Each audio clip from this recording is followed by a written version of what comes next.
Hello everyone. Today's video is all about the intricate process of evaluating a Teachback session. So whether you're a trainer refining your skills or someone who is fascinated by the dynamics of teaching, you're in the right place. Now, evaluating a training Teachback session, it involves assessing the effectiveness of the individual or the group that has undergone training as they present the information back to you or their peers. So join me as we explore the various aspects of how a teachback is evaluated and how you will be learning in order to go ahead with it. So our journey begins with the evaluation of the learning objectives. How well did the trainer communicate them? And was there an alignment with the delivered content? So we are going to be diving deep into the evaluation process to assess the effectiveness of these objectives. You need to assess whether the trainer clearly stated and communicated the learning objectives to the session of the learners.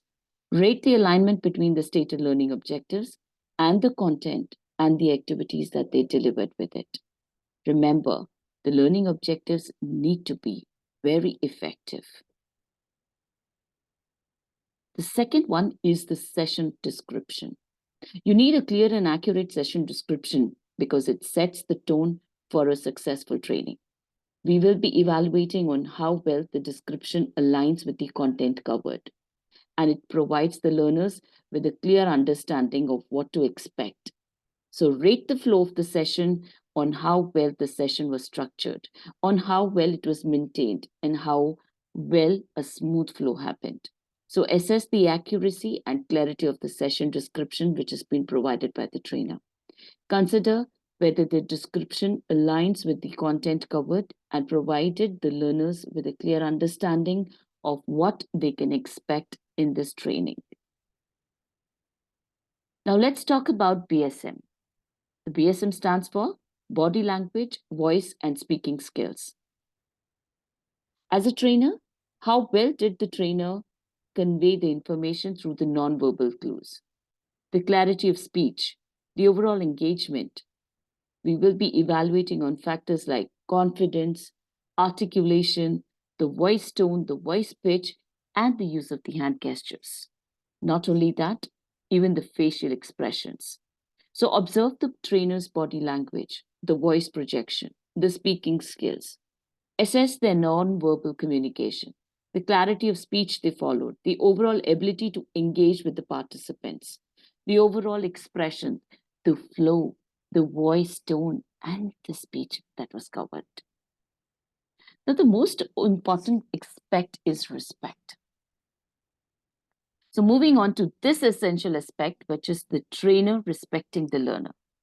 Beyond the words spoken, explore how the trainer shows respect through his active listening, valuing contribution, fostering a positive learning environment for the trainers and the trainees.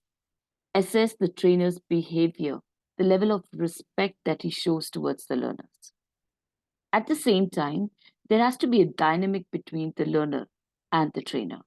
So the dynamics between the learner and the learner is equally important. How do they respect each other? Will be accessing the factors like how they're actively participating, letting each other participate, how the trainer controls that every participant participates, whether there is a supportive interaction, there is a respectful communication. So rate the learner's behavior and respect towards one another and how it is controlled by the trainer.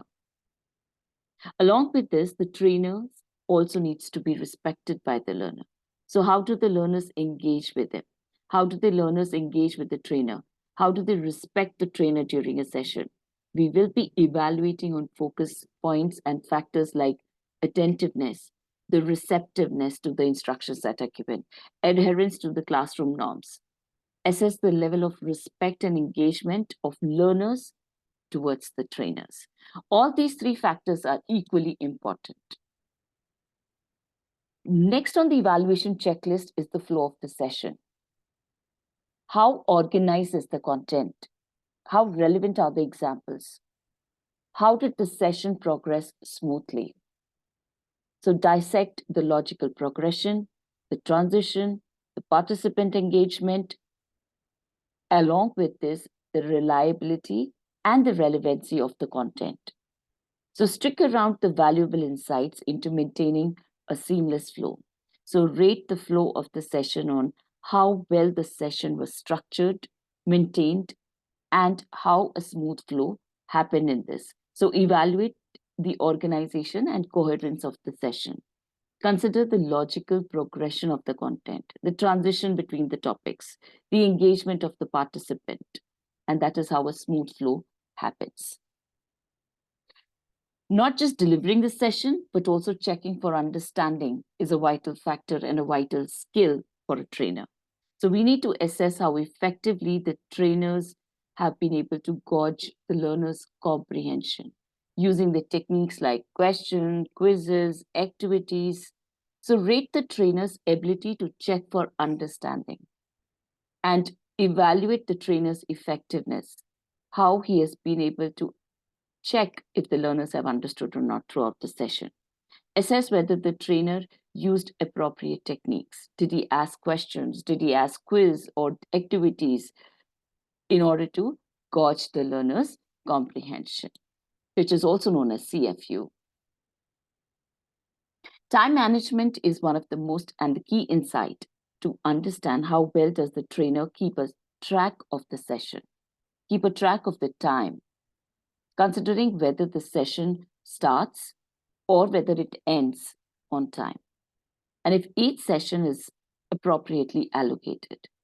Evaluate the trainer's ability to manage the time effectively during the session.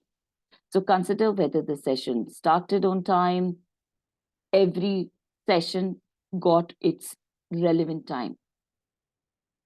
Just because the session had to be ended, the quality did not get compromised. Okay, so rate the trainer's time management skills on completion of the session as well as the topics. Last but not the least, it's turn to pay attention to the most crucial aspect. Remember, the last impression is the lasting impression. So you need to see how the trainer concludes the session. So we'll be closely evaluating several factors, including whether they took the time to recap the key learnings, provide a preview of the next day's topic, share the details about the meeting time for the next session. Additionally, we'll also be looking at whether the trainer wrapped up the session with enthusiasm or not. Was there a forward-looking approach with the trainer, providing a glimpse of what to expect in the next session? And not only that, the most important, did he bid farewell with enthusiasm? Was he able to complete the Q&A round? Was he able to ask questions? Was he able to ensure that nobody left with a doubt in their mind? And there you have it. It's a comprehensive guide on how to evaluate a Teachback session. So if you found this video insightful, don't forget to like, share, and subscribe this video. And for more content as well, subscribe to our channels. Share your thoughts in the comment section and let me know what evaluation tips you swear by that you will be definitely following up. Until then, happy teaching and happy evaluating. Have a great day and look forward for more. Thank you.